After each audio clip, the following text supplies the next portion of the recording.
राह संघर्ष की जो चलता है वही संसार को बदलता है, जिसने रातों से जंग जीती है सूर्य बन के वही निकलता है।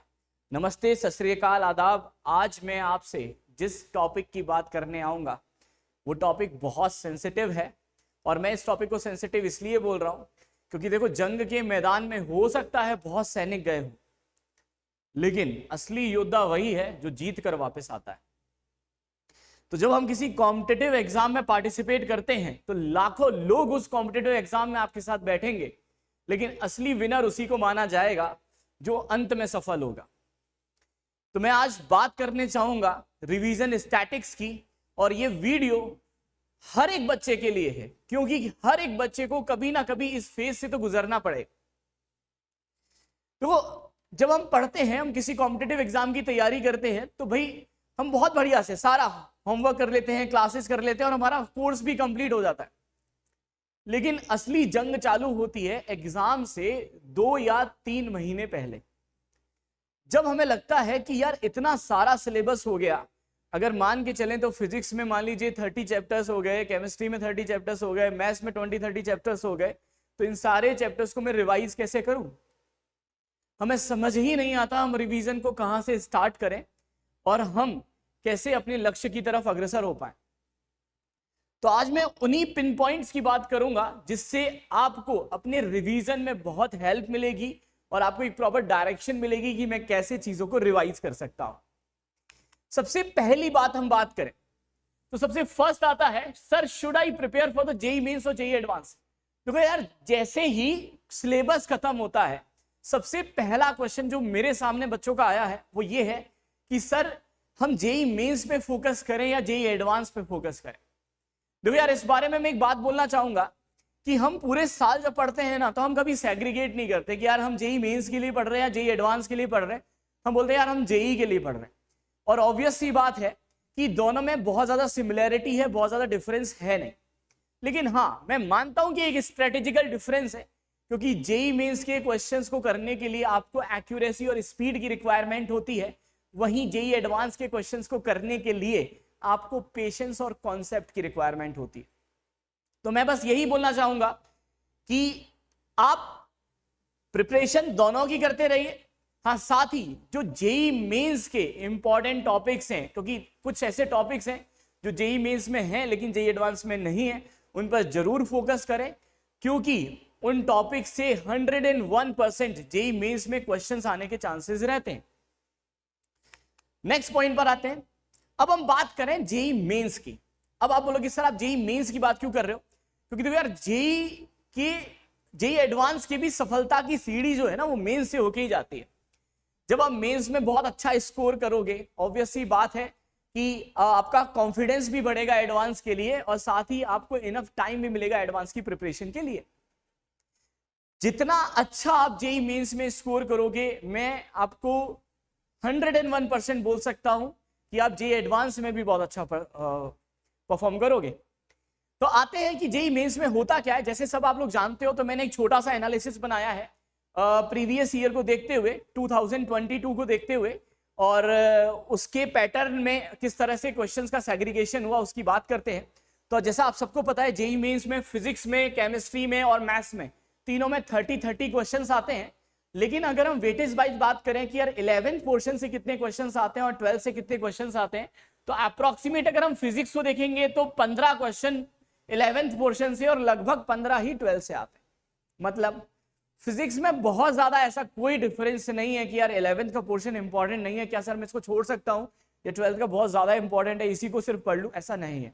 आपको दोनों पर फुली फोकस करना पड़ेगा। सिमिलरली अगर आप देखेंगे तो मैथमेटिक्स में भी लगभग बराबर है, और केमिस्ट्री में भी लगभग सिमिलर ही है। 11 से 11 और 12 से 19 क्वेश्चन है। तो वेटेज की अगर हम बात करें तो केमिस्ट्री में रिलेटिवली 12th पोर्शन ज्यादा है।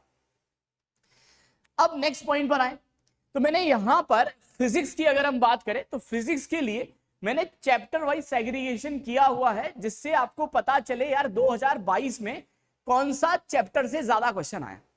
एक्चुअली देखो यार, उसी चैप्टर पे ज्यादा फोकस करना बेहतर रहता है जिससे ज्यादा क्वेश्चंस आए। मतलब क्या हुआ, जैसे आप मान लो रिवीजन करने बैठे और आपने शुरू से फर्स्ट चैप्टर उठा लिया, बैठ गए, यूनिट एंड डायमेंशन पढ़ रहे हैं, एक क्वेश्चन सॉल्व कर रहे हैं, फिर वेक्टर सॉल्व कर रहे हैं, फिर काइनेमेटिक्स सॉल्व कर रहे हैं, और जब तक मेन चैप्टर्स आए आपकी सारी एनर्जी खत्म। तो भैया जो असली फ्रूटफुल चैप्टर आए, जहां पर एक्चुअली आपको एफर्ट डालने थे और जो आपकी रैंक को इंप्रूव कर सकते थे, तब तक तो आप फुस हो गए। तो एक्चुअली अगर आप इस सेग्रीगेशन को देखेंगे तो आपको पता चलेगा। देखो यहाँ पर अगर हम बात करें, ये मैंने लिखा हुआ है 24 तारीख, 25 तारीख, 26 तारीख, 27 तारीख और 28 तारीख, 29 तारीख का पेपर। ये है 2022 का एनालिसिस, और ये मॉर्निंग सेशन और ये इवनिंग सेशन। अगर आप देखेंगे तो मैकेनिक्स में लगभग 7, 5, 4, 6, 6, 7, 6, 5, 6, 6, यानी मैकेनिक्स से लगभग 6 क्वेश्चन आते हैं। अब मैकेनिक्स में कौन कौन से चैप्टर हो गए, आपको किस किस पे फोकस करना है। मैकेनिक्स को मैं जो स्टार्ट मानता हूं, मैं मानता हूं न्यूटन्स लॉ ऑफ मोशन से। तो Newton's law of motion, friction, circular motion, work पर energy, centre of mass, rotation, SHM can be a part of mechanics. तो अराउंड यहां से 6 क्वेश्चन। उसके बाद आते हैं जो सबसे इंपॉर्टेंट आपको देखो, इलेक्ट्रोमैग्नेटिज्म। 8, 8, 10, 8, 7, 6, 9, 9, 9। इलेक्ट्रोमैग्नेटिज्म। इलेक्ट्रोमैग्नेटिज्म कौन सा हुआ, इलेक्ट्रोस्टैट। उसके बाद आता है करंट, कैपेसिटर, ईएमआई, एसी। बहुत इंपॉर्टेंट टॉपिक है और जेईई मेंस का बहुत फोकस रहता है इन टॉपिक्स पे। अगर आप देखेंगे तो 30 में से लगभग 10 क्वेश्चन, यानी 1/3 ऑफ द पोर्शन सिर्फ इलेक्ट्रोमैग्नेटिज्म से आ रहा है। तो आपको मेरी बात समझ में आ रही है कि अगर मैं इलेक्ट्रोमैग्नेटिज्म कर लूं और मैकेनिक्स कर लूं तो अराउंड मेरे 16 से 17 क्वेश्चंस हो गए, यानी more than 50% of the paper ये 2 पोर्शन से आ जाता है। आगे पढ़े और कौन कौन से टॉपिक जो इंपॉर्टेंट है, किन पे आप फोकस कर सकते हो। अगर आप देखोगे तो मॉडर्न फिजिक्स लगभग 3, 3, 2, 2, 3, 3, 1, 2, 2, तो अप्रोक्सीमेट एवरेज मान के चलो तो 2 से 3 क्वेश्चन। मॉडर्न फिजिक्स एक ऐसा टॉपिक है जिसमें मैं आपको बोल सकता हूं कि यार 100% स्कोरिंग आप कर सकते हो। आपको बहुत ज्यादा एफर्ट भी नहीं लगेगा क्योंकि बहुत डेप्थ में आपको जाना नहीं होता है, आप डायरेक्टली काम कर सकते हो, बहुत जल्दी रिवाइज हो जाता है और क्वेश्चंस के सही होने के चांसेस भी बहुत ज्यादा होते हैं। तो अगर मैं इन तीनों की बात करूं तो लगभग 7 क्वेश्चन, लगभग 8-9 क्वेश्चन और लगभग 3 क्वेश्चन, तो आपके पास 17-18 क्वेश्चन हो गए। अब आते हैं, अगर आप देखेंगे यहां पर नीचे एक पॉइंट लिखा हुआ है जेईई मेंस स्पेसिफिक टॉपिक्स। अब ये जेईई मेंस स्पेसिफिक टॉपिक्स कौन से हैं जो जेईई मेंस में तो हैं और जेईई एडवांस में नहीं है। लाइक हम बात करें सेमीकंडक्टर की, हम बात करें पीओसी प्रिंसिपल ऑफ कम्युनिकेशन की, हम बात करते थे ईएम वेव की, क्योंकि अब तो ईएम वेव को इन्होंने एडवांस में मर्ज कर दिया, एडवांस का भी टॉपिक हो गया। लेकिन अगर मैं बात करूं स्पेसिफाइड तो आप देखेंगे हर बार सेमीकंडक्टर से एक क्वेश्चन आता ही आता है, हर बार पीओसी प्रिंसिपल ऑफ कम्युनिकेशन से एक क्वेश्चन आता ही आता है, ईएम वेव से एक क्वेश्चन आता ही आता है। ये ऐसे टॉपिक्स हैं जिनको आप बहुत कम समय में पढ़ सकते हैं और बहुत अच्छे से अच्छा स्कोर कर सकते हैं। तो अगर हम बात करें कि हमें किस तरह से रिवीजन स्टार्ट करना चाहिए for a physics prospective for the JEE mains, तो सबसे फर्स्ट आएगा इलेक्ट्रोमैग्नेटिज्म। आप पढ़ना स्टार्ट करो और सारे चैप्टर्स को बंच में खत्म करो। बंच का मतलब क्या होता है भैया, इलेक्ट्रोस्टैट से स्टार्ट किया, फिर करंट किया, कैपेसिटर किया, ऐसा नहीं कि अभी इलेक्ट्रो किया फिर रोटेशन पढ़ रहे हैं, सर अभी तो मन नहीं कर रहा, आप थर्मो चालू कर दी। भैया ऐसे नहीं काम करना है, आपको इकट्ठा काम करना है। आपने इलेक्ट्रोस्टैट किया, उसके बाद जस्ट कैपेसिटर किया, करंट किया, एक साथ कंप्लीट करते चलो, पूरे बंच को खत्म करो, जिससे आपको कॉन्फिडेंस डेवलप हो कि हाँ भाई मैंने 10 क्वेश्चन का काम कर लिया। तो ये एक एनालिसिस है। तो मैं सबसे ज्यादा इंपॉर्टेंस दूंगा इलेक्ट्रोमैग्नेटिज्म को, first priority. Second mechanics, that is second priority. Third is modern physics, that is third priority. And the fourth is JEE mains specific topics, ये भी बहुत इंपॉर्टेंट है।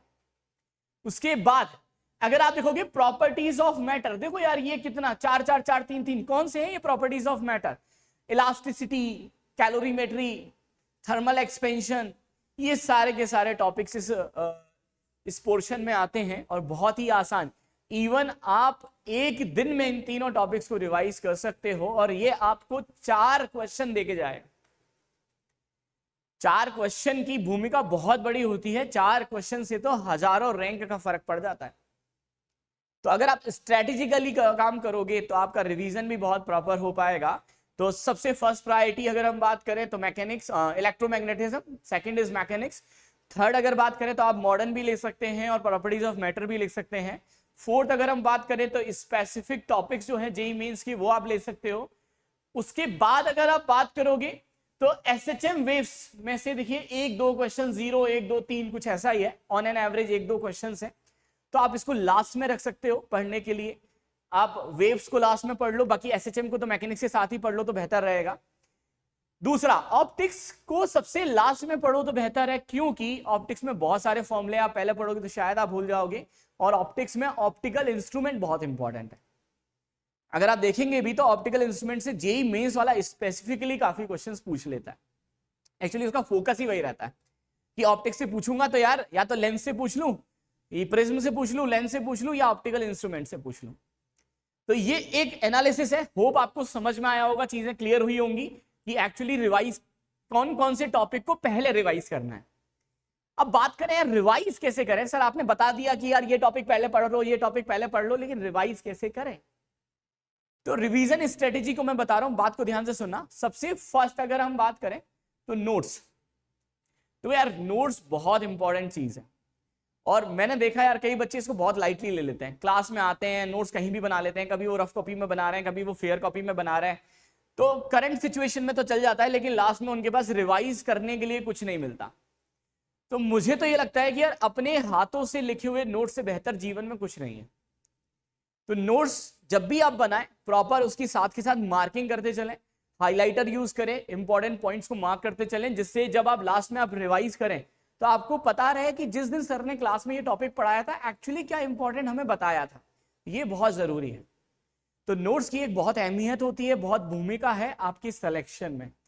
तो जब भी आप रिवीजन स्टार्ट करें पहले नोट्स बहुत अच्छे से पढ़ें, क्योंकि जो भी सर आपके क्लास में जिस भी गुरु से आप पढ़ रहे हो वो क्लास में जो क्वेश्चंस कराते हैं वो बहुत सेलेक्टिव क्वेश्चंस होते हैं, किसी भी रैंडम क्वेश्चन को क्लास में नहीं कराया जाता, तो उनको बहुत अच्छे से करें। सेकंड, नोट्स कंप्लीट करने के बाद नेक्स्ट है sheet and ELP selected questions. तो यार सेलेक्टेड क्वेश्चंस क्यों लिखा? जिसे अगर मान लो जब आपका सिलेबस कंप्लीट हो जाएगा तो ऑब्वियस ही बात है शीट ELP के और बुक्स SCV वगैरह के अगर आप क्वेश्चंस मिला लोगे तो बहुत सारा बवाल इकट्ठा हो जाएगा भाई। इतने क्वेश्चंस हो जाएंगे ना, मैं आपको बता रहा हूं आप नहीं रिवाइज कर सकते। आप एक एक चैप्टर के 500-500 क्वेश्चन आप कैसे रिवाइज करोगे? तो मार्किंग बहुत जरूरी है।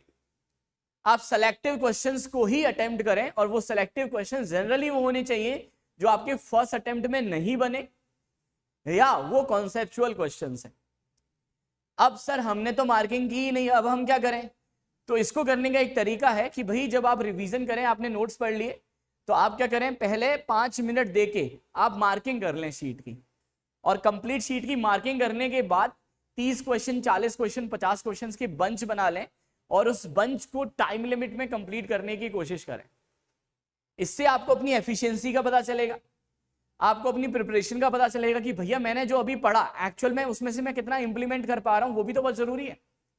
तो उसके बारे में आपको आइडिया लगेगा, तो आप इस तरह से कर सकते हैं। लेकिन विदाउट मार्किंग अगर आप बैठ गए कि यार एक काम करते हैं आज रोटेशन की शीट लगाते हैं, देखा यार रोटेशन की शीट और ELP मिला के 400 क्वेश्चन हो गए साहब, और SCV और मिला ली तो 500-600 क्वेश्चन हो गए, तो 10 दिन तक तो रोटेशन ही करते रह जाओगे, और पता चला कि यार एक क्वेश्चन आया तो उसके चक्कर में 10 जो टॉपिक में कर सकता था वो नहीं कर पाया। तो इफेक्टिव स्टडी बहुत जरूरी है। देखो दुनिया पढ़ रही है, पढ़ने वाले हजारों, लेकिन स्मार्ट स्टडी और स्टडी में बहुत डिफरेंस है। अगर आप स्मार्टली पढ़ोगे तो आप बहुत ही कम एफर्ट से ज्यादा गेन कर सकते हो, है ना। स्मार्ट स्टडी बिल्कुल ऐसे, भैया आप कुएं से बाल्टी से पानी निकाल रहे हो, आप डायरेक्ट बाल्टी को खींच रहे हो और आपने पुली लगा ली, तो ऑब्वियसली बात है ना भाई कि एक काम दोनों बंदे कर रहे हैं, लेकिन एक स्मार्टली कर रहा है और एक बस अपना दिमाग नहीं लगा रहा है और बस काम किए जा रहा है। तो ये बहुत जरूरी है। तो फर्स्ट मेरा पॉइंट था नोट्स, और दूसरा था ELP और शीट के सेलेक्टेड क्वेश्चंस। नेक्स्ट पॉइंट पर आते हैं, JEE mains last 2 year questions. अब ये क्या है?